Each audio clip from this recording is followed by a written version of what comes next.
Afternoon, everybody. And today we are having a very important session, which we usually don't.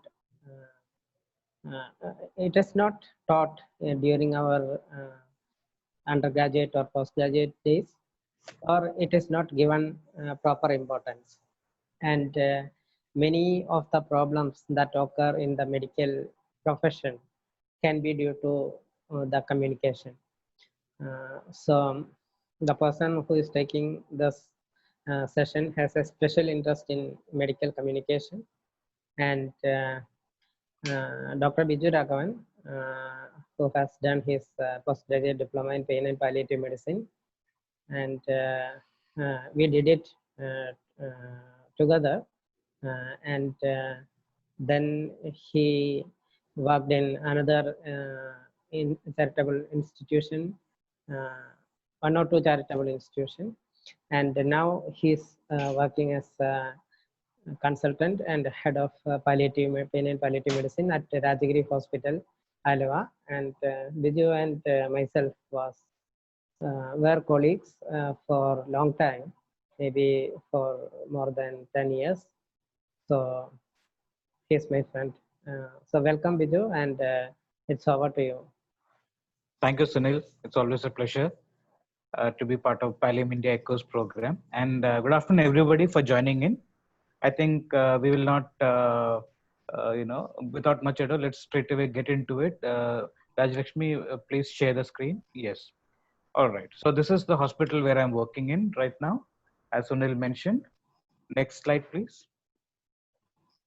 So what I hope to cover today is importance and role of communication skills in the healthcare environment that we are working in.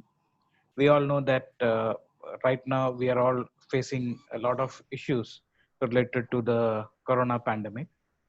So maybe this session is not regarding communication skills in the context of corona. It is general area, but maybe once in a while we will touch upon some issues specific to it.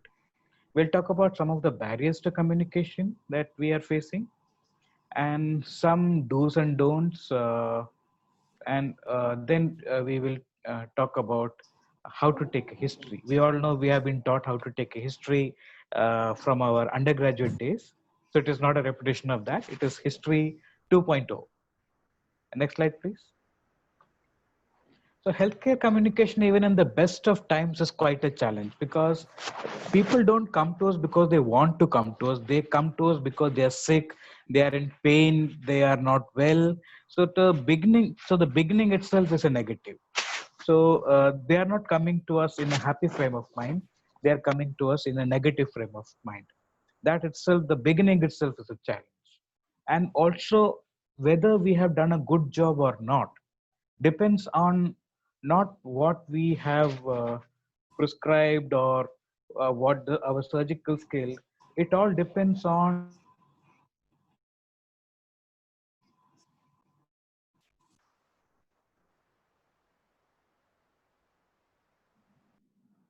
Dr. Biju?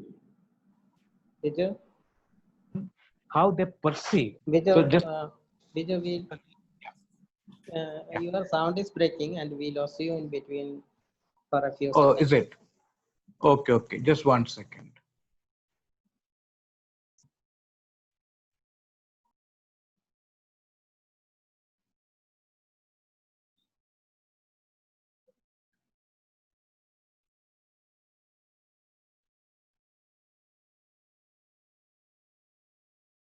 Hello, can you hear me now? Yes, sir. Yeah. Okay. Right. Okay. So perception is very important. Not only you do you have to do a good job. You have to be seen to be doing a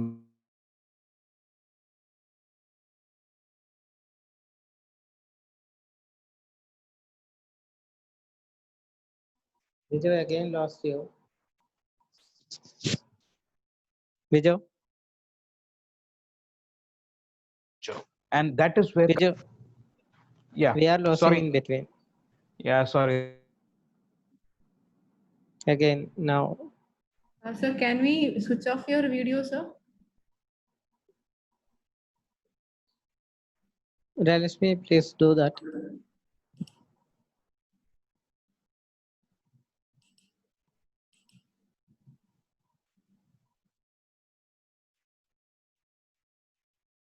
Viju?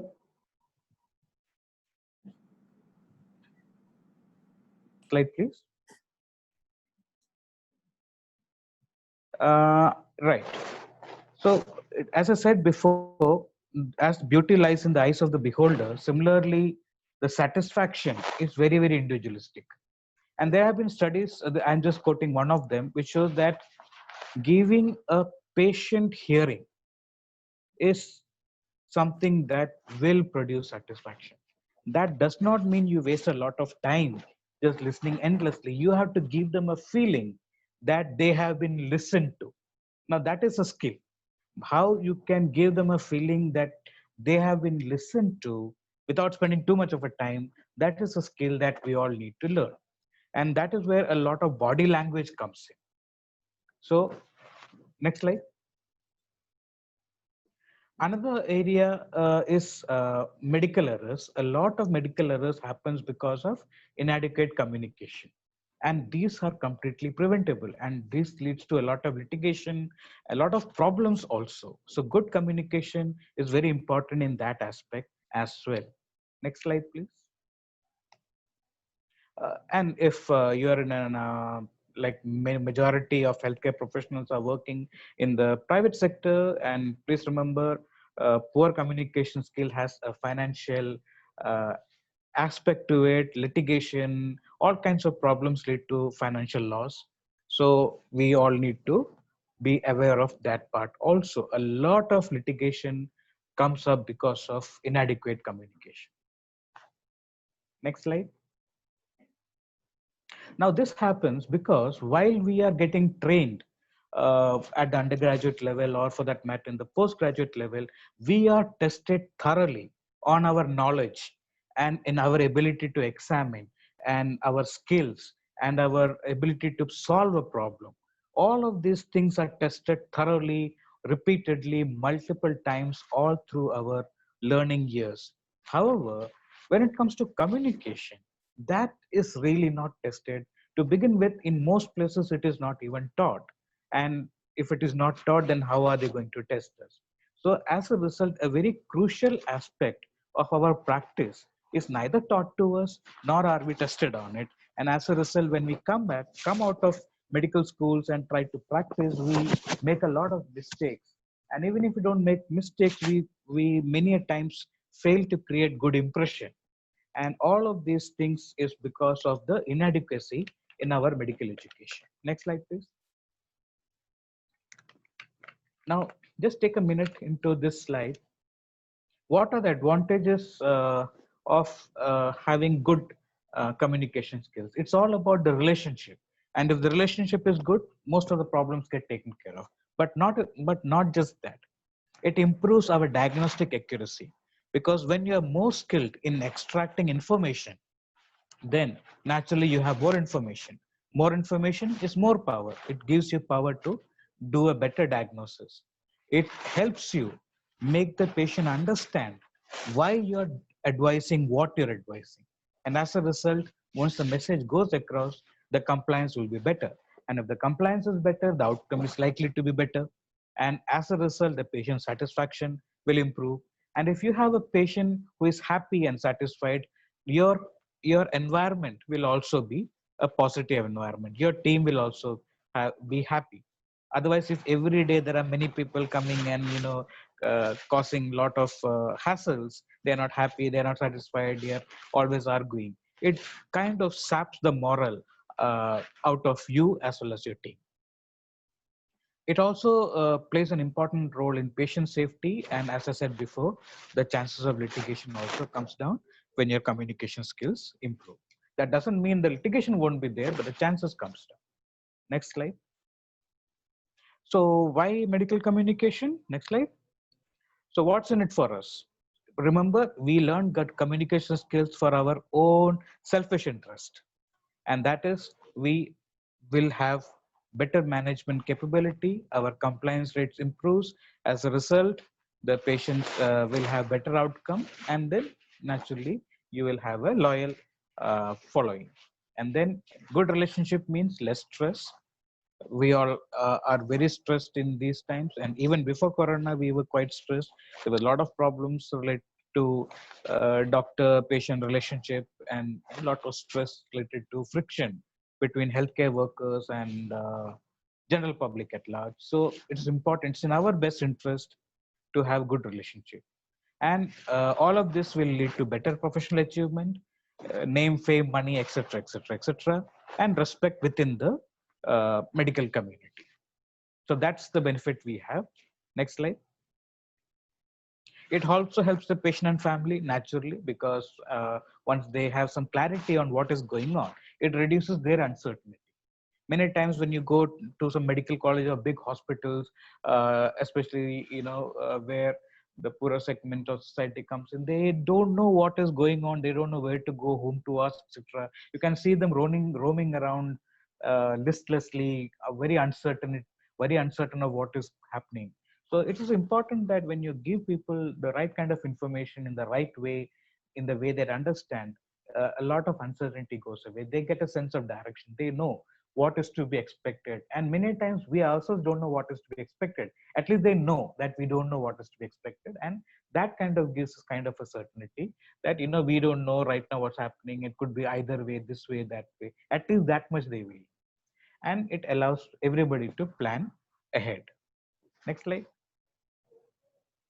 And overall, in our society, there's a lot of misconception about modern medicine. Many times the other what I don't know what to call them, healthcare workers, the Ayush kind of group, they score above us because they're able to convince people, they're able to message, they're able to get through their messaging to the common man. That is where we fail. And as a result, even though we have evidence-based scientific information, many times we fail to get the message across to common people. And as a result, they are very suspicious of what we are saying. And it is very important we learn the communication skills so that we get if better than the others in sending the message, in giving them scientific information in a language they understand. It is for our also, it's for our good as well, but it's also improving the society's perception of diseases and how these things work. Many times we ourselves don't know how these things work. For example, in corona, we don't know what are the consequences of it. Every day we come across new information. So it's very important to convey this information to the public as well in a language they understand. You talk about T cell and all that kind of thing, they will not have any idea. It has to be very, very simple language. And this will also promote a harmonious relationship between society in general and medical professional at large. So it is our responsibility. We have to take that effort to continue.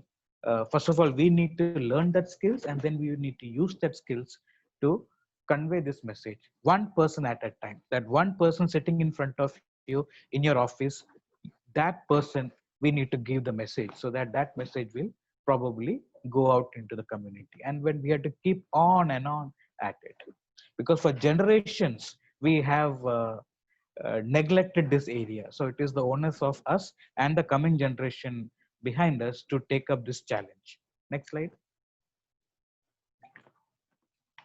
So yes, we know there are a lot of barriers to communication. Let's see some of them. Next slide. Next slide.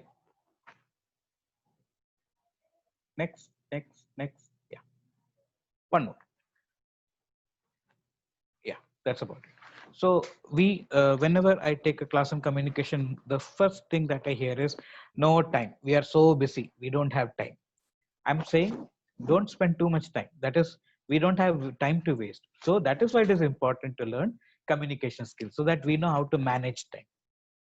The only time management skill that is taught to us in our medical education is how to do a triaging when when we have a lot of patients coming in with injury. For example, mass casualty. Then that is the only time we know how to do a time management triaging. And we know that triaging means it's not just one doctor taking care of all the problems. It is a team effort. Doctors, nurses, junior doctors, junior nurses, senior nurses, other technicians, everybody chips in. So time management is team management, and it is prioritizing who will do what, and all those things are clear. That is how we manage time. It is not just one person's responsibility to do all kind of things. So when we talk about time management, we are essentially talking about team management. So that is something we have to put in practice on a day-to-day basis. The only time we are taught that is, as I said earlier, in how to do a triage. Lack of privacy in many of the hospitals, especially in the government sector, privacy is a problem. There is not enough room. There's not, and even if you're in other hospitals, in the wards, there is not enough room. So you just put in a curtain or just put in some kind of a barrier, so that even though there's no complete privacy, even an illusion of privacy is good enough to facilitate communication. Physical barriers, some of the doctors tables are so full of things, computers, books, and this and that, that it is very even hard to reach out to the patient. So it is, keep a small table, keep it clutter free, and that will promote good communication. Not distraction, for example, phone, I mentioned about it. Nowadays it is very hard to go keep the phone in silent. There's always something or the other coming up, so it may be an emergency, so we need to learn phone etiquettes. And technology now, especially right now, we are having a this session over Zoom. It is on the net, and instead of we all sitting together physically in one place. So and there are technological challenges. Many of us may not be comfortable with it. And many of our patients and their families may not be comfortable or may not have access to it. So all of these are challenges and barriers to good communication. Next slide, please. Some of our patients may be very timid in nature. They may find it very difficult to say all of their problems, especially the non-medical problems like their financial problems. They may say, how can I tell all of these things to my doctor, and things like that. And they may think that we are very busy, and sometimes we behave as if we are busy more than what we actually are. And many times they have some diseases which affects the communication. For example, if somebody is deaf, can't hear properly, then it becomes very difficult to communicate with them. Or they may have had a stroke and maybe have aphasic, or maybe having dysarthria, and as a result the communication may be difficult. So all of these things are possible. And sometimes the family can be a barrier, because sometimes the family may want to hide the information from the patient. That is called collusion. That is something that we'll come to later. Next slide. Can we be barriers? We doctors, nurses, can we be barriers? I believe we can be. Next slide. Let's start with our appearance. The moment you put on the steth and your uniform, suddenly our persona changes. We may be normally a very happy-go-lucky, carefree person, but the moment you put on your your doctor suit, suddenly we become very serious. We are no longer smiling. We are no longer in a happy place. So all of that changes, and our expression becomes very grim. And nowadays we are all supposed to put mask, and many times our expressions are also not very clear. So a lot of how we appear can be little uncomfortable to the patient and family, and that can be a barrier to communication. That does not mean we have to stop wearing our uniform or stop using steth. I'm saying that those are inanimate objects, but how we change inside, that becomes a barrier. Next slide. Our attitude. I did not think about it. Next. Yeah. So we have to, can you go back? Yeah. We have to change our attitude, because for a long time we have been carrying a bad attitude that communication is something not important. It is too much of a problem. Remember, we have to learn it for our own selfish interest, and we have to learn it now because it was not part of a regular curriculum. Next slide. And as I said earlier, it was not part of our training program. It was not part of our curriculum. How to manage time, how to convey complex medical information in a simple way. And sometimes even simple medical information we can make complicated. For example, a statement like the USG shows cyst in the ovary, don't worry. From our point of view, those who understand this jargon, it seems like a straightforward thing. USG shows a cyst in the ovary, don't worry. However, for a person who does not understand that, the person says, well, I paid money for a scan and they did a wrong test. They did a test called USG, whereas I paid money for a scan. And so therein the suspicion starts. And they say that according to the search, cyst means cancer. And so they are saying it is cancer, and then they are saying it is nothing to worry about. So all of these things can cause lot of problems. So instead of that, if you say that the scan showed uh, there's some kind of a swelling in the over the ovary, which does not seem to be a problem. So just cut out the jargon, keep the language simple so that people can understand. uh, Also, how to communicate bad things. So when it comes to even more complex complex communication, I would call procedure. Again, something very important. We are never trained to do that. And how to manage collusion when there's a conflict, when the family member says, "Do not tell the patient," and the patient is asking you, "What is wrong with me? Please tell me." So what do you do? So those are kind of a bit of a dilemma situation you may find yourself once in a while, or people who are working in certain areas, they may find themselves more often confronted with that kind of situation. And who hasn't had to deal with anger in the workplace? So it's very important to learn some basic life skills on how to manage an anger. It may not work every time, but at least something we need to learn. Next slide. So coming to, we have understood what the problem are. Now let us try to figure out what we can do about it. Next slide. So even if you are wearing a mask and a face shield, goggles, or a full coverall, still you can make eye contact, and your body will show to the other person that you are looking at that person. Looking at a person is very important. Making eye contact is absolutely essential. But instead of that, if you just focus on your patient file, or if you have a computerized hospital, then you may be focusing on the screen, on the computer screen.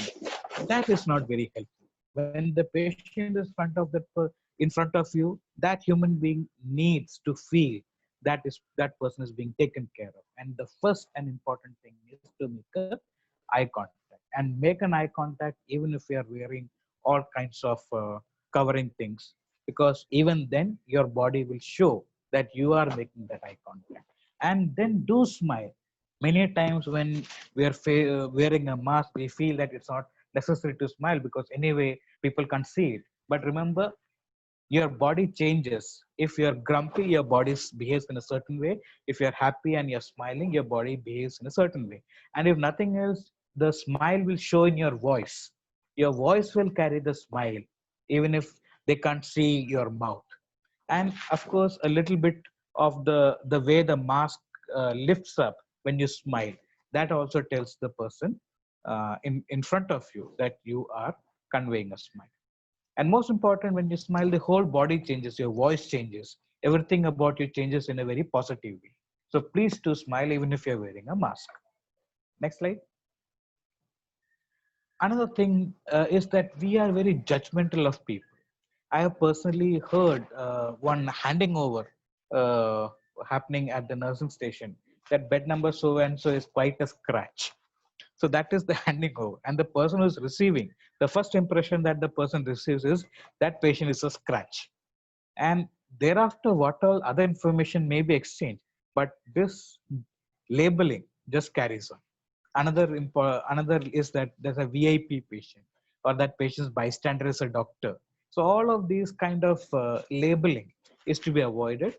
Be non-judgmental, accept people as they are, and respect people for what they are. You can see a picture over there. This doctor is sitting by the bedside of a child. Now see, that person is not standing and hovering over the child. Is not bending at the waist. He is bending at the knee, because in this position you become at level with the other person. So if there's a adult patient who has come into your OP, offer a chair. And if you are going to see somebody in the IP, pull up a chair and sit down. It is very important to make yourself at level with people, whether it's an adult or a child. It is very important to be at level. And especially with children, we love them, but we don't respect them enough to provide them that position. We always stand and bend at our waist and look down upon them. Instead of that, look at level with them, just like you will do with adults. Next slide, please. Another question that very happens, your pain is better, isn't it? And if that person who is in pain has not got any relief, and when you, this high and mighty doctor comes in and says your pain is better, isn't it? And then that person will find it very difficult to say, no, doctor, my pain is still there. Because you're kind of forcing the person to say yes when you ask a leading question. Instead of that, simply say, how are you today? How's the pain? So just ask an open-ended question, and this gives the patient the liberty, the freedom to answer whatever the person wants to. And it's very important to get the right answer, because then you will know what the situation is, and then you will know the remedial measures too. So always ask an open-ended question, never ask a leading question. Next slide, please. Never minimize another person's problem. Many times we do this when we see the other person is in lot of stress, maybe crying. So don't get so worried about such small problem. This is nothing. For that person, it is everything. For that person, it means something. So when you say it, don't worry, it's nothing, you are minimizing their problem. And also never compare patients' problems with other issues. You know, so many people who are facing much bigger problems than you, and look at you, you are crying over such a problem. For each person, their problem is the biggest problem in the world, and we have to acknowledge it. And we have to acknowledge it and say word like anybody in your position will perhaps must be feeling this way. It's very important to acknowledge it, never compare, and very important to normalize not the situation. It's important to normalize the patient's emotional experience. And that's an example I've written there. Considering what you're going through, it's normal to feel that way. We are not saying that what the situation is normal. We are saying how you are feeling is normal considering the situation. So we are not telling that your situation is normal, you're overreacting. We are saying how you are reacting is normal considering the situation. We are kind of acknowledging and validating people's feeling.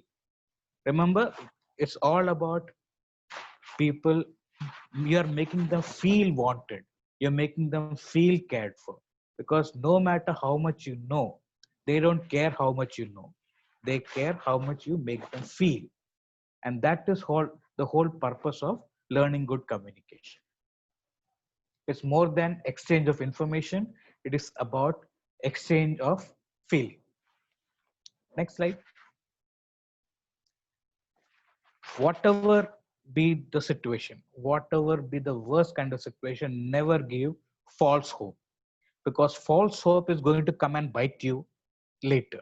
Because right now you may get away with it, but tomorrow it will come and bite you. So never give false hope, but always give realistic hope.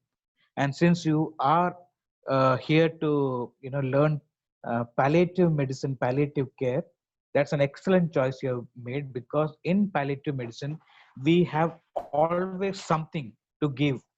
Even in the worst, what in our normal medical training we see that as a hopeless situation, most palliative care, most palliative medical care starts from that hopeless situation. So it's an excellent course you are doing from Pallium India. You will learn a lot of things. You will never ever have to say there is nothing more I can do for you. Because in palliative care, we learn there is always something that we can do. And that's something you can give as a realistic hope. As an example, I put, even if your disease is progressive, I'll do my best to keep you comfortable as long as it's needed. And in my day-to-day practice, I always hear, doctor, I just wanted to hear that. I'm not afraid of dying. I'm not afraid of my disease. I just don't want to suffer. And when you give a realistic hope that I will make sure that you don't suffer, that much I can tell you for sure. That is a great motivation and a reason to live that you're giving to people. So there is nothing like a hopeless situation, but don't give false hopes. Do give realistic hope. Next slide. Do not assume. Many times, with all good intention, and also trying to reassure a person without even understanding what their problem is, what we call premature reassurance. We tell them, "Don't worry, we are there for you. Everything will be all fine." Or, "Don't worry, pray to God. Everything will be fine." We have to understand what exactly they are worried about. And many times, when they tell them what they are worried about, "I'm worried about my daughter's marriage. I don't have money for that. I'm worried about my children's education. I'm worried about putting food on the table." So many of the times when you really understand what they're worried about, many times you will feel helpless. You don't have anything much to offer. So it is important that before you say some nice words, do not assume. Ask them what is it that they're worried about, and then they will tell you. And when the problems that they tell you, if you have a solution to that, please give. But if you don't have a solution, do not give false hopes, because you can't get your daughter married off. You can't take charge of the children's education for the rest of their life. Maybe you can give some food for today, but you can't provide food for the family for the rest of their life. So, but if you give them a patient hearing, active listening, that is a lot of that has a lot of healing capacity. When you allow people to ventilate a lot of their stress and emotion, and that helps them heal. It does not change the situation, but it helps them calm down. It helps them heal. And that allowing them to ventilate, a patient listening and hearing, has a therapeutic value. Next slide, please. And don't forget the human touch. It is very, very important. Even in these times of corona, initially in the initial months in February, March, April and all, I was also very hesitant to touch people. But now we know how we can protect ourselves, mask and that kind of thing, wearing a gloves. So wear a gloves, or even without, but you always have a hand sanitizer or access to soap and water and cleaning your hand. And if you have all of that in place, please go ahead and touch people on the shoulder, on the knee, wherever. Don't pat, don't grab, just a simple touch for a moment and then take your hand off. That is excellent remedy for most of the human suffering around. And of course, take care of yourself also, because if you are full of positive energy, you will be able to radiate positive energy. So always take care of yourself also. Do a little bit of exercise, do a little bit of mind calming exercise. We can call that meditation, whatever you want to call it.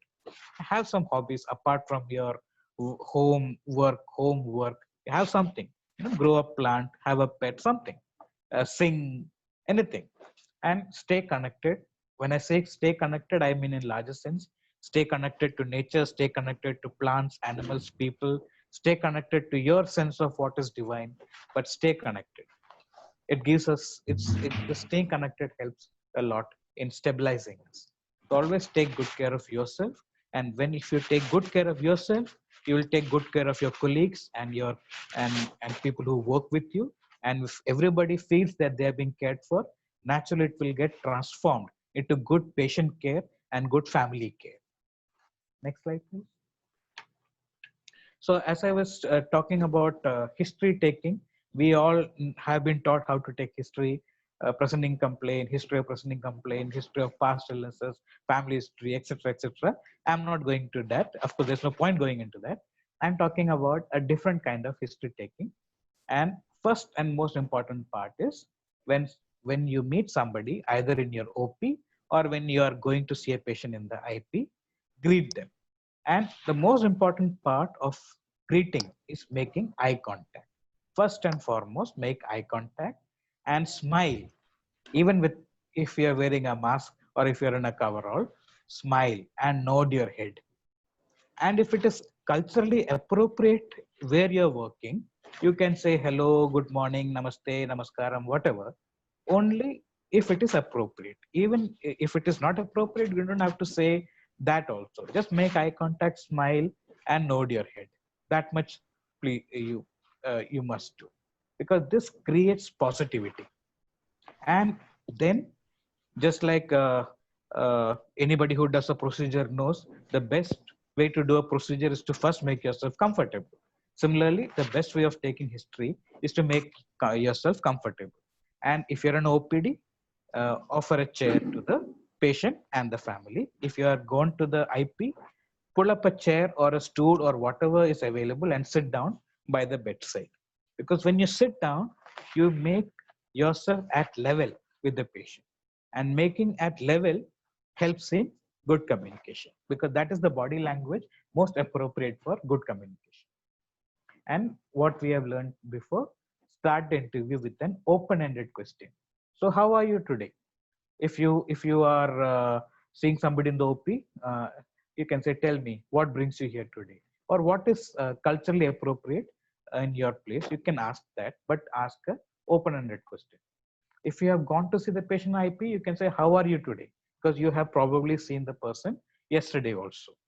So it has to be an open-ended question. And once you have asked the question, then listen. Lot of studies shows that doctors interrupt very early.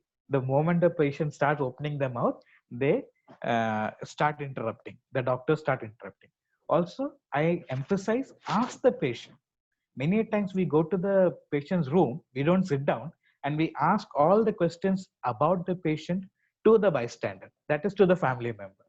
And the family member's replies on behalf of the patient. So all the talking is happening between the doctor and the family, and very rarely with the patient. This is very important. The family member can fill in with information, but the first and foremost, we have to have a conversation with the patient. Because when the patient feels listened to, the patient feels good about your coming there. And if the patient is happy with you, the family member will anyway be happy with you. But if the patient is not happy with you, even if the family member is impressed, it's not going to be a good situation. So listen to the patient without interrupting. Next slide. Encourage the patient to talk. And how do we encourage people to talk? We maintain eye contact and nod our head from time to time. And we can make encouraging sound like okay, okay, and then. So these kind of things are something we provide to encourage people to talk.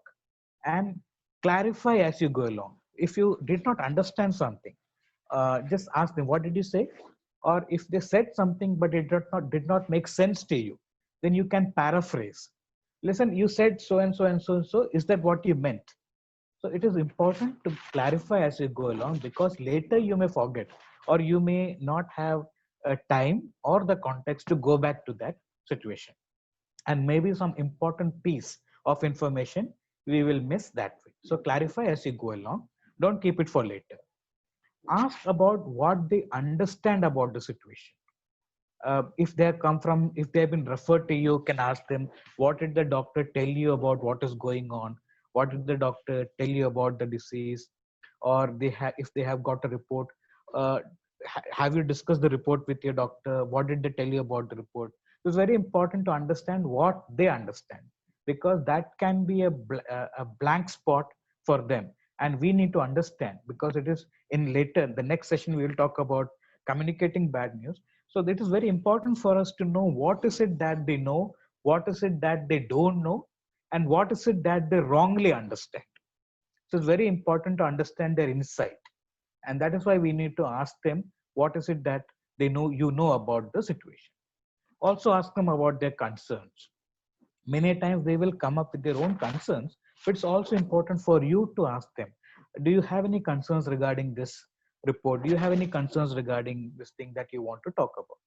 So it's important that we understand what are their concerns and what is it that they understand about their present situation. Next slide. And once you have the information based on the history taking, the investigation, your examination, everything, it may not be in one session, it may be after a couple of sessions, but once you have all the information, then it is important to share that information honestly. And when you share information honestly, it means also in a language that people understand. That is minus the jargon. And many times when people try to speak without jargon, they go into very complicated language that is without the jargon. You can use English words in Hindi or Tamil, Malayalam, or whatever. That is not the point. Use the normal language that people will be speaking and convey complex medical information in that simple language that people speak. At the same time, making sure that you're not putting any jargon in between. And that's the most difficult part of learning communication skills, is to talk without jargon, because for so many years we have been taught Greek and Latin as the subject. We have learned medicine, that when we talk to people who understands Hindi, Malayalam, Tamil, or whatever, and then we talk Greek and Latin to them, it sounds like Greek and Latin to them, and they don't understand what we are saying. It's very important to understand that part, that you have to be very conscious whether you are using jargon or not. And once you have shared the information honestly with people, then discuss treatment option. Remember, you are a doctor, you are not a prescription vending machine. Neither are you a waiter in a hotel giving them an option of this is the option 1, 2, 3, 4, 5. You choose what you want to eat. It cannot be like that. You, as a doctor, have a responsibility to be a friend, guide, and a philosopher. You have to guide them. So for that, you have to discuss the options, you have to discuss the pros and cons of various options, and also give a recommendation. If I were in that position, or if my mother were in this position, this is probably what I would choose.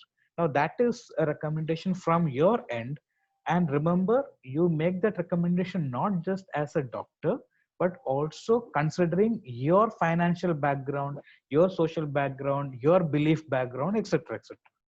And even if you have given sound advice, people are coming from different backgrounds. They may have different beliefs. For example, there's a group called Jehovah's Witness. They believe that human blood should not be transfused, and they refuse any surgery where that transfusion is required. But that is their belief. You have to understand that people, for them, belief is even more important than life and death. So don't get upset if people don't agree with your best medical advice, because they may not have the money to carry on with it. They may be too ashamed to tell you that we are so poor, even though we are wearing good clothes and apparently from upper middle class, but we really are on hard times. We don't have enough money for this kind of thing. You may never know. They will very cleverly hide this information, and you will get frustrated. By all means, they look like very educated, well-to-do family, and still they're refusing. They may have their reasons for it. So it is important that we have to work with them, not say, oh, this is my opinion, take it, or my way or the highway. It is always, we have to find out what is the problem. We have to discuss, and kind of this whole discussion will lead into a consensus. And the consensus may be your recommendation, it may be the second best option or something else. So it's very important that as a doctor, your responsibility doesn't end with just giving them the diagnosis and the treatment option. It is important to be a friend, guide, and philosopher. Help them like that. And don't think these things take a lot of time. It doesn't, because on a day-to-day basis, things are very simple. These kind of things takes time only when we are dealing with very complicated, perhaps life and death kind of a situation. And it's very important to take a decision by consensus, because when you take a decision by consensus, we are all responsible together for that decision. It is not just you who is responsible. The patient is responsible, family is responsible. So in a way, it is good for us as doctors to work in this pattern, because then we together take a decision and our responsibility is also shared. And if something goes wrong, it is a shared responsibility. And once the decision has been taken, you summarize what was discussed in the interview in 1 or 2 lines, and then kind of that interview kind of is coming to the end. Next slide. So the last slide is how we are going to end the history take. So confirm that the treatment plan is acceptable. You have taken a decision by consensus, and then everybody is clear on what is being planned and what's the time frame it is being planned, when is the next visit, what investigation is to be done, what scan is to be done, etc., etc., etc. And before you close the interview, ask them after everything is over, the last thing, do you have anything else to say, or do you have anything else to ask? That, if you practice asking that, you will see the benefit of it. It is like once you have a very sumptuous meal and in the end you have a dessert. This question behaves like the dessert. It is the sweetness that you put in the end, because when people leave your room, they should leave your room with a sweetness, with a sweet experience. And when you ask, is there anything else that you want to ask, usually you'll see a smile coming on their face. And that smile is important when you close the interview. And once you're closing the interview, you can tell them, in case you need to contact me or my team, here is a number. So that is called leaving the door open. You're not completely close the door at them. You are leaving the door open, that in case they want to reach out to you, contact to you, there is a number that they can contact. Now, if you don't want to give your personal number, your personal mobile number, don't give your personal mobile number. If they ask for you, you can say, sorry, I don't give my personal mobile number, but here is a number which you can contact. That number could be a hospital number or your department number, or could be any a number, whichever, but give them something to hang on to. So that is what is called leaving the door open. So that makes it doubly sweet. So the dessert is asking this question, is there anything else? And then before, and that brings a smile to people's face. And then you close the interview by leaving the door open. And the last part is you repeat the first part, that is greeting. And this time you can, the first 2 parts is the same. You make eye contact and you smile and nod your head. And if it is appropriate culturally in your area, you can say bye, good day, namaste. In Malayalam, we'll say, I'll sometimes say apusheri, you know. So it's kind of say, okay, we are done. So that is the whole way we will finish this history. So that is history 2.0. And I think we'll stop here. I don't know whether there's any more slide. Is there any more slide? Yeah. Okay. So essentially what I want to convey to you is that you can be an introvert or an extrovert, doesn't matter. You can have language skills. You may be good in 1 language or you may be good in 10 languages, doesn't matter. Communication skills is not about your inborn talents. Of course, some people are great communicators talent-wise, that is a different thing. But when it comes to medical communication skills, it is just like any medical skill that we learn. Just like how we learn how to take a BP with a sphygmomanometer. Remember the first lab day in physiology lab? It was so difficult to learn how to tie the cuff on the arm with the tubes coming in the right position, and hearing this sound for the systole, diastole. It took us a while to learn it, but over a period of time we became very skilled at taking BP. And my anesthesia friend here will just check the dorsalis pedis and tell you the systole is about 90 or below. That is so skilled that we don't even need a sphygmomanometer anymore.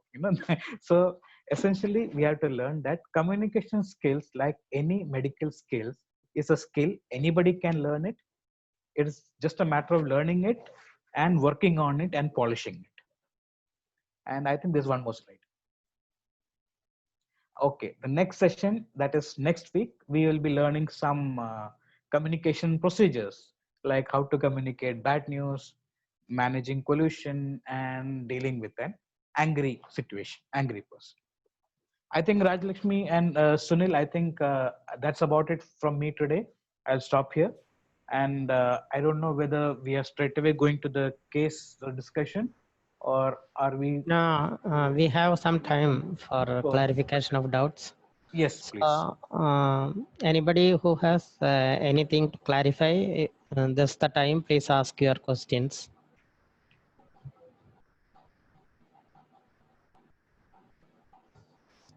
Maybe Rajlakshmi, if you can stop sharing the screen, maybe.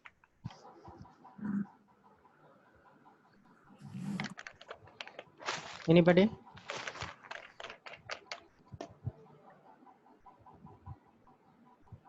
Or if you want, you can put the questions in the chat room, and maybe either Rajlakshmi or Sunil can monitor questions in the chat.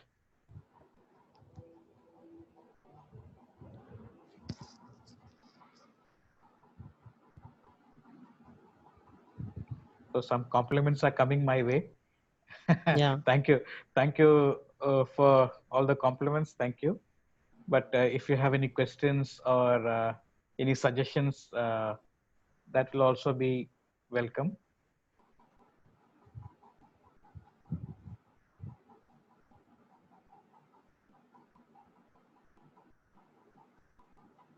It's all compliments. No, no questions. Collusion will be, we will be dealing in the next session. That is next week, Yeah. Wednesday. How today? Yeah, Dr. Ketki, we will deal with that next week.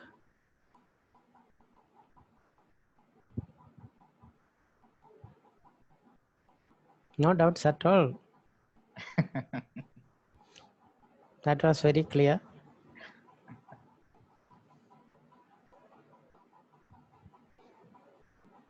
So Biju, if they have no doubts, I would like to discuss something. How do you rate the importance of body language? Very, very important question, Sunil. Thank you for asking that. In communication, non-verbal communication, or as Sunil said, body language, is the major component of communication. There have been many research on that, and they say that even in the range of 70% of our day-to-day communication is body language. More than the spoken words, it is our body language.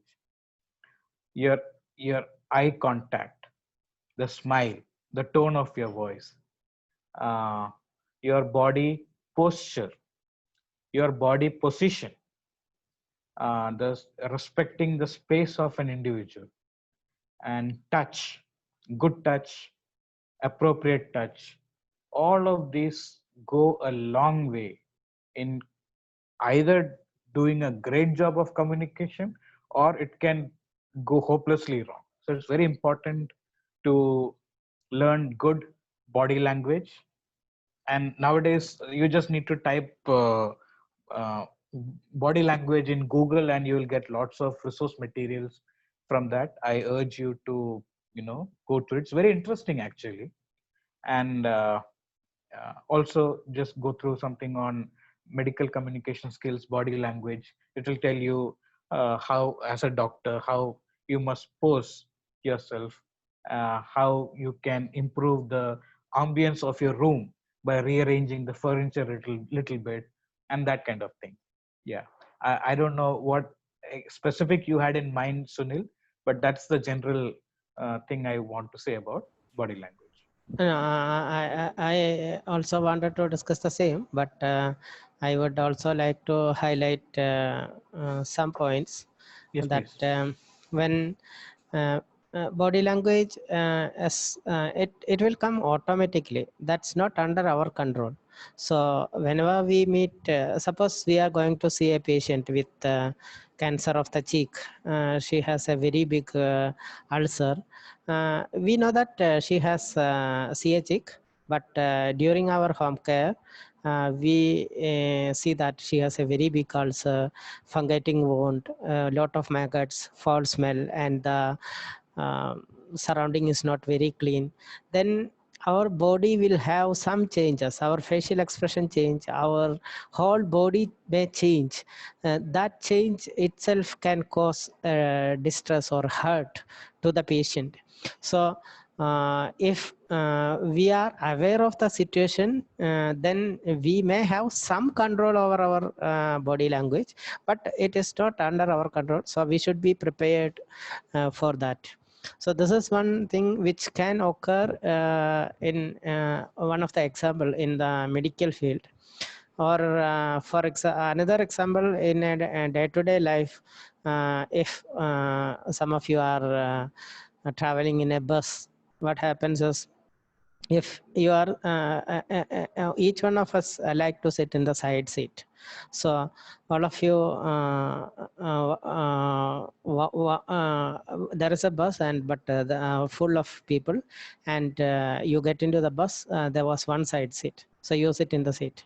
But after some time, there is another person who is getting into the bus, but on the first seat, you yourself told, no, that person should not sit with me. There is some, I don't like him. But there is no other seat. This person is sitting near to you. So what happens? You will go to the side, more towards the side.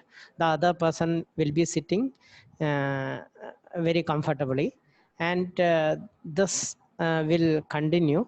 And after some time, you will slightly change your position, and you will not look at the person. You will be looking away from the person, and so this is another thing that we see in the bus, which says the other person that no, I don't like you.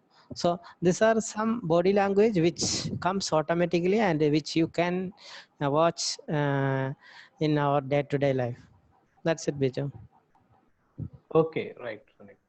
Yeah. I think it is important. I hope this session kind of stimulates an interest in the participants to go look for more information on body language, because the more you become aware of how your body is reacting in relation to what is happening around you, uh, then you will, hopefully, the more you become aware of it, hopefully you will, you know, as you become more aware of how your body is reacting, how your expressions are happening in relation to what is happening outside your environment, uh, then probably you will get better control over your body language. So, and the more control you have, the better it is, because even if you are unexpectedly exposed to something unpleasant, with practice you will be able to control your expressions. uh, Sometimes we look away. Sometimes if you see something very offensive, uh, suddenly a reaction is to look away, turn your face away. So with enough practice, hopefully you will be able to overcome those instinctive negative body language and practice positive body language and impose it over your instinct. And uh, and overall it helps in the long run. So it's about being aware and then practicing positive body language in a day-to-day basis. And practice makes perfect. Practice, not perfect, nearing to perfection. There's never something called perfect. Okay, thank you, Biju. So we will move on to a patient story.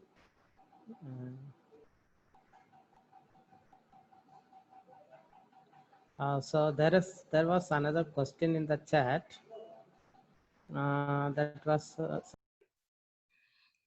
we are now posted in COVID ICU or ward duty. How will we deal with this? So what exactly is the question? Deal with what? I also didn't get. Dr. Abhishek? Would Dr. Abhishek would like to unmute himself and say? Yes, sir. Yes, I am Dr. Abhishek Anastasis. So, sir, we are posting in COVID duty, ICU duties, that we are wearing the PPEs So there are some constraints. We are not going to touch the patient. Sometimes we are getting afraid. Sir, what you have mentioned during the thing that we are using all the protocols. But sir, how can I deal with this? This is a dilemma, sir. To come to the patient, to have, at least we are maintaining some distance and telling the patients that, okay, how are you right now?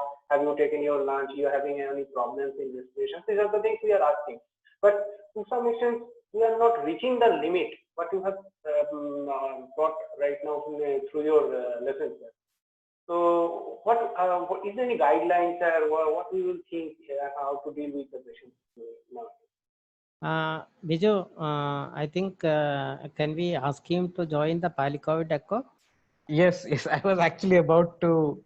Hello, can you hear me? Yeah, I was actually about to suggest that, Dr. Abhishek, we have just the right kind of solution for you.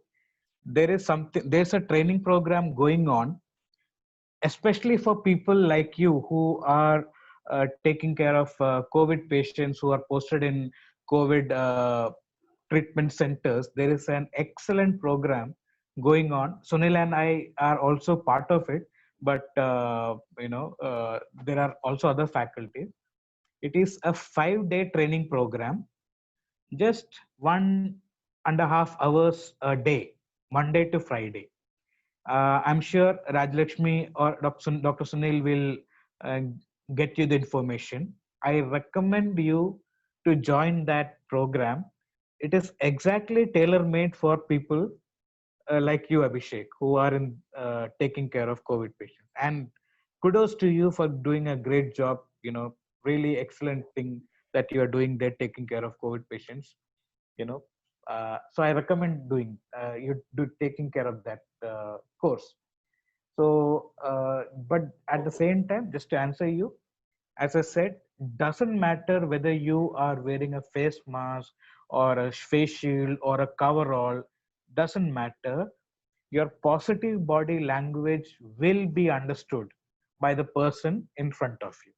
Even if you're wearing a coverall, your eye contact will be there. And as I said, smile will change the quality of your voice. The smile will be heard in your voice. So even if you are talking to that person and the person cannot see your smile, the tinkling nature of your sound, which comes up only if you smile, will be heard. The person will understand. The positive energy is what is something that we have to transmit to our patient. And for that, when you smile, you become a positive energy generator. So even if they can't see it, they can feel it. And another thing is, I know you're working in a COVID environment, and you are trying to reduce your physical contact with them to the minimum. I understand that. But even if just for a moment, just for a second, if you can touch them on the shoulder and say a nice word, that gesture itself will be very much appreciated. You can immediately go and sanitize your hand, your gloved hand with a sanitizer. But just a momentary touch of your hand will also be a lot. So human touch is very important. So you're just by your body language and by touching, I'm sure you'll achieve a lot of positivity where you're working. And I'm sure you'll also be an inspiration to your colleagues also. Yes, sir. I'm trying to, sir. Thank you. So I think we will move on to patient story. Rajalakshmi. Yeah. Dr. Madhurita? Yes. Can everyone hear me? Yes, ma'am, we can hear you. Okay. Good afternoon, everyone.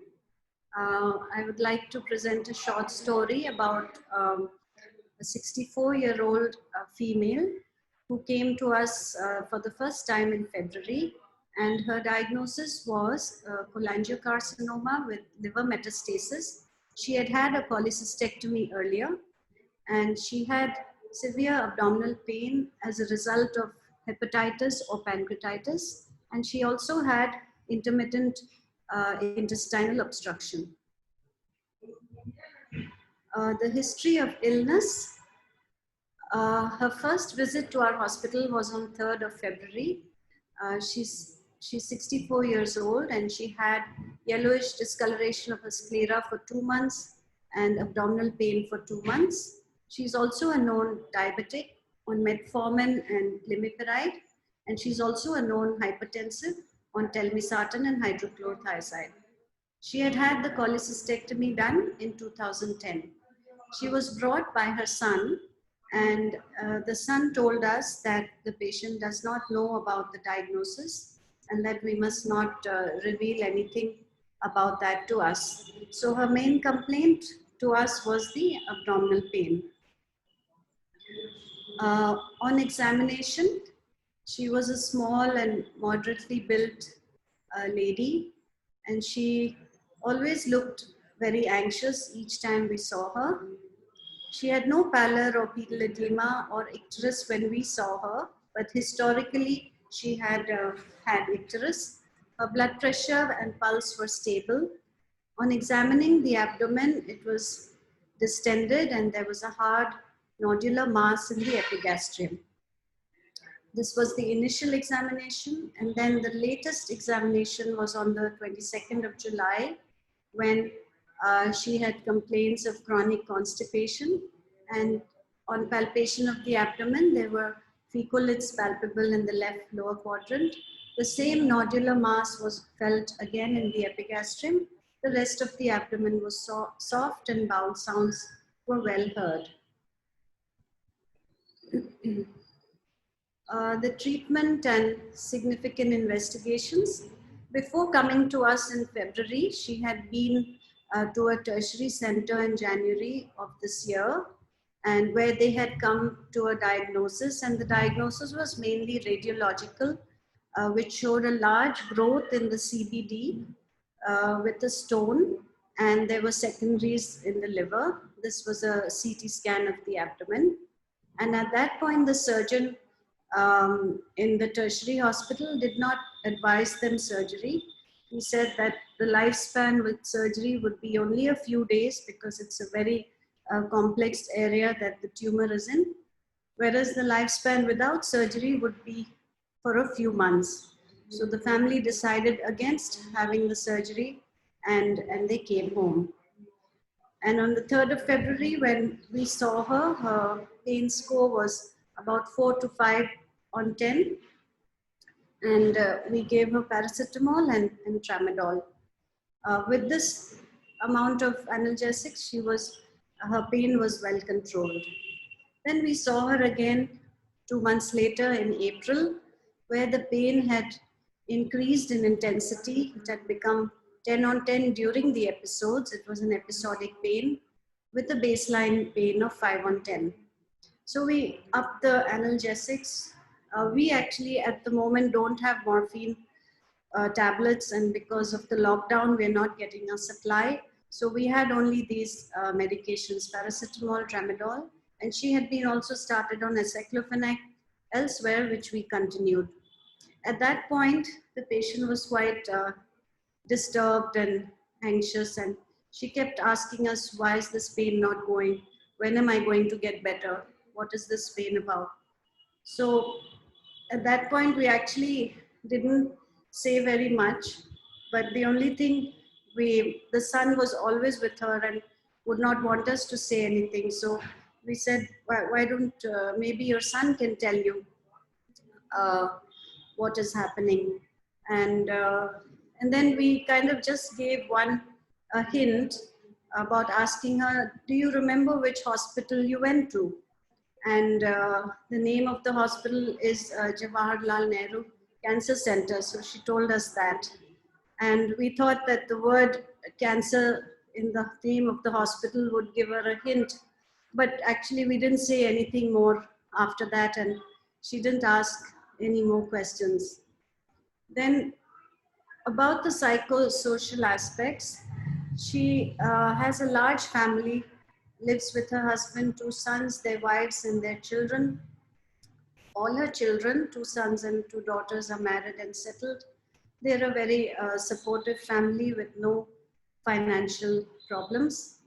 The patient does not know about the disease. The husband also does not know about the wife's illness. Only the two sons know. The daughters did not know either. And as I said in the first visit on the 3rd of February, when we asked the son, what is the reason that you don't want to tell your mother? They said that she will not be able to handle it. She'll get very anxious. And then we said she might want to do certain things, but then they refused to accept that and said that she has everything she needs. There's nothing, that she wants to do. Then on the 1st of April, as I mentioned earlier, she had a lot of questions about her problem and her illness. So that's when we gave a little hint, and at that point we left it at that. Then she came again to us a month later on May 9th and said, I don't think it is cancer. You told me it was cancer. So I said, yes, we did say it was cancer. And then she said, and the son also said, but the surgeon didn't want to operate, and things like that. So we were thinking that even the sons might be in denial and they're kind of in the bargaining phase. But then what happened on 25th of June, she came to us and told us that her daughter had lost her husband, who was 40-year-old, and he had an acute coronary syndrome. And this happened so suddenly, and the whole family came together for the funeral. And at that point, the sons decided to tell everyone about the mother's illness. So around the 25th of June, the family got to know, but the father still doesn't know. So we are at this point where the patient now, she knows about her illness, and she has not asked too many probing questions about what is going to happen next yet. Her medications, as I mentioned earlier, were paracetamol, tramadol, and cyclophonac was changed to diclofenac. She's also on pregabalin because the large abdominal mass started giving rise to shooting pains in the back. And since her son-in-law's death, she's been unable to sleep. So we started her on a small dose of amitriptyline at nighttime. So the main concern for us at this time was the difficulty to manage the pain of pancreatitis or hepatitis, which comes with patients with cholangiocarcinoma. And the second most difficult thing was handling the patient not knowing and worrying if we would accidentally say something wrong at that point and the family would get upset. So to summarize, this is a 64-year-old lady with cholangiocarcinoma and liver secondaries with gradually worsening pain. And at this point today, she's coming to a gradual acceptance of the disease process.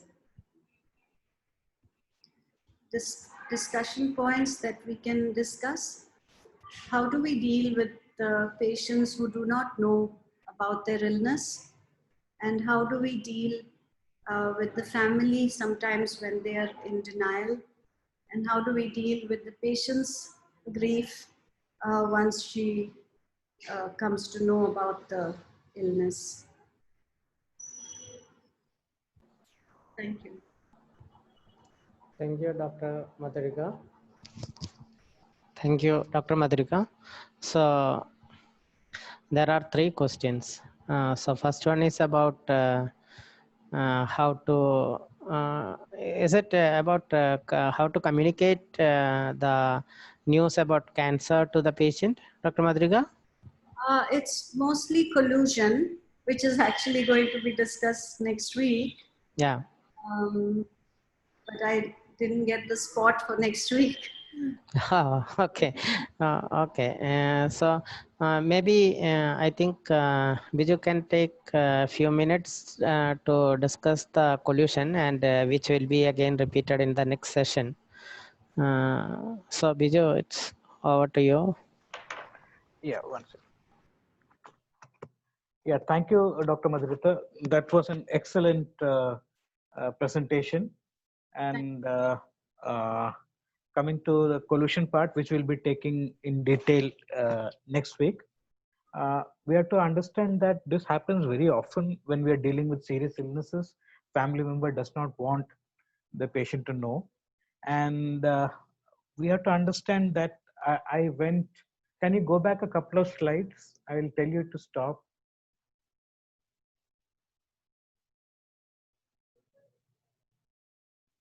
Yeah, here. So first of all, we need to understand what does the son understand regarding the situation, because he has a question: how can it be malignancy if the surgeon did not operate? So we don't know the son's insight from the presentation that we have in front of us. Probably I'll ask the son, what do you think is the problem with your mother? And then wait for what this person comes up with. If he says that since the surgeon did not operate, it cannot be malignancy, there's definitely some gap in his information. So maybe we will have to first fill up that gap, that the disease is inoperable, and that is a bad news, that there is cancer and it cannot be operated. That is why the surgeon is not operating, and not that the surgeon is not operating and hence it is not a cancer. Now, of course, this will come up with discussion. I'm just telling you the salient point on which the message that has to be carried across. Can you go a few slides forward? We are going back. Can we move forward?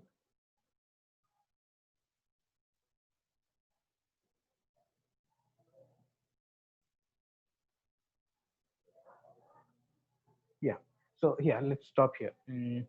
So they have a very supportive family. The patient does not know about the disease. So we need to understand, what does the patient know? I understand that you had asked which hospital you went to, and the answer was Jawaharlal Nehru Cancer Center. So probably my question would have been, why did you go to Cancer Center? And that may stimulate a thinking process within your patient. Why did I go to the cancer center to begin with? And probably that question will help her formulate more questions. So do you have cancer? Where exactly? And things like that. Because if the son has a misconception that since the surgeon did not operate, hence it cannot be cancer, he might have passed on that misconception to the patient and others in the family as well.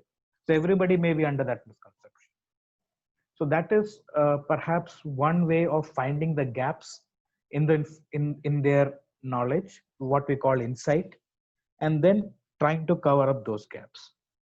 Coming to the point of collusion, where the son does not want his mother to know, I am assuming that we have covered the lack of clarity within the son. And if the son now understands that he is dealing with a cancer, an inoperable cancer of his mother, once that is clear, then we come to dealing with the collusion part. And first and foremost, we have to understand that when we are dealing with collusion, we have to forget the patient for the time being. We have to focus on the son, because the son is colluding because the son is suffering. So we have to first acknowledge that he is suffering. This must be so hard on you. How are you managing? How are you dealing with all this? That kind of an acknowledgement, and trying to help him ventilate, because if he understands what is going on, and he might be very scared that if his mother comes to know, probably she will not be able to take it, she will not be able to bear it. So apart from all the misery of knowing, he may be mighty scared of this news inadvertently reaching his mother. And and who is, and from what's the source from where this news can come from you. So he may be very scared of you too. So it's very important to first build up a relationship with the son, which puts him at ease, which puts him at comfort. So acknowledging that he is suffering, he is scared, he is probably, I'm not saying he's scared, probably he's scared, probably he is anxious. All of these things we have to acknowledge and let him talk about it. So focus on the son. For the time being, forget about the patient. And once you are able to build up a comfortable and trusting relationship with the son, only then go and talk about, uh, shouldn't your mother know, probably, we'll deal it in detail later, but talk about her mother to him at a later date. First talk about him, and get and build that relationship of comfort and trust. Only then go to the mother. Rest, I think, in detail we will talk about next time. Will that be okay on Dr. Madhurmitha? Yes, sir. Thank you very much. Okay. Okay, and then next question is how to deal with the family's denial. Yeah. Are we having sessions on uh, grief and depression and those kind of things in the course? No, we don't have, Viju. So Okay. maybe a few words on denial. Yeah. So maybe I'll talk about the Elizabeth Kubler-Ross famous pattern of Okay, yeah. dealing with the bad news, denial, anger, and those kind of things. I'll talk about in detail in the next session. So please understand, or let me say, I understand and accept that as a doctor, it can be very, very frustrating to deal with somebody who is in denial, because we take so much time and effort to communicate to people as to what is going on, and we can feel very frustrated if they come up with some or the other, from our point of view, quote unquote stupid arguments. Why can't they understand? I am talking in simple language. Why can't they understand? So this is the kind of thing that we may be experiencing when we're dealing with somebody who's in denial. So that is from our point of view. What you have to understand from their point of view is that denial is a life-saving mechanism. I'm not talking physical life. I'm talking about the psychological life-saving mechanism for every individual. When we are faced with something so devastatingly traumatic, we will automatically go into denial. It is a self-preserving mechanism in our psyche. And you can't blame people from going into denial, because it is a survival mechanism that nature has provided to us. Just please understand that this happens. And once we understand the state of mind of the person in front of you, that is why it is very important to learn the Kubler-Ross this hypothesis on the different stages of mind, which we'll talk about in next session. Then at least we will be able to control our frustration, and understanding what is the state, the possible state of mind of the person sitting in front of you. Is this person in denial? Is this person in a state of bargaining? Is this person in a state of anger? Is this person depressed? Is this person in a state of acceptance? We have to understand, or at least try to understand, and then deal with that person accordingly. That makes our life also easier, or we'll continue to bang our head on the wall every time we come across the situation and we don't know how to proceed further, how to, because from our point of view, at making it very clear, but we just don't seem to be making an impression on the other person. So yes, for families, we have to give them time. We have to give them time to settle, and we can help them in trying to settle by regular counseling sessions. And that is how we need to deal with the family or a person in denial.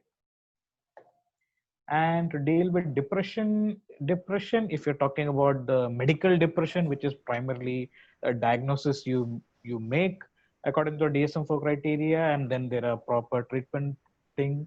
And if you're not meaning depression as in diagnosed depression, but in extreme sadness, again, good communication, and the most important part of good communication is active listening, allowing people to ventilate, not doing something, being there. And as a doctor, you don't have to be there with them, but somebody designated in your team, a nurse or a social worker or a psychologist or somebody, can help with them. So it is about, as I said, we have to learn to be team players. And grief is again a mechanism with which we deal with our loss. Losses are part of life, and grief is a mechanism with which we deal with the losses in our life. And again, grief is a topic in itself. It's a full-fledged topic in itself. There are many kinds of grief, so there is definitely not the time or the occasion to go into that area. But maybe Pallium India should consider adding grief into one of the sessions as part of the course. I will hand over to Sunil. Sunil, if you want to add anything more to it. Yeah. Denial, it can occur on patient or with family. So if it is with the family, it becomes more difficult to manage because we have to deal with the family, and there will be the people who are bringing the patient. So, but many families, even though they bring the patient and tell us that or pretend that they don't know, or they want us to treat the patient, but when you talk to them, they will tell you that no, we think he may live for another year, but when we say he is near end of life, they won't agree. But at the same time, if you ask them, would you like to take him to another hospital, they will tell, no, we want you to treat, let him be comfortable. So it's actually they understand the problem, but their mind is not agreeing with what you are saying. That's what denial is. So if it is not interfering with our act, then it should be okay. But if they are interfering with what we are doing, then we should definitely break the denial, both in case of patient denial or family denial. Otherwise, it will be a problem for treatment and for communication, and whatever we do, it will be a problem. And I heard that Madhuga was talking about depression in connection with communicating bad news. So the patient going into depression after communicating bad news is it's very rare, because we are asking the patient first, do you want to know? And then even if the patient want to know, then we are again giving them a warning shot, which Biju will be dealing with in the next class. So it is very rare, but in case of grief, actually we have to listen to the patient. There should be some active listening that is going on. So that's what we have to do in short. So time is up. So thank you, Biju, for the excellent session, and Dr. Madhuga for your good presentation. And thank you all for your active participation. And we will meet you next Wednesday with a session on communicating bad news, collusion, and dealing with difficult emotions.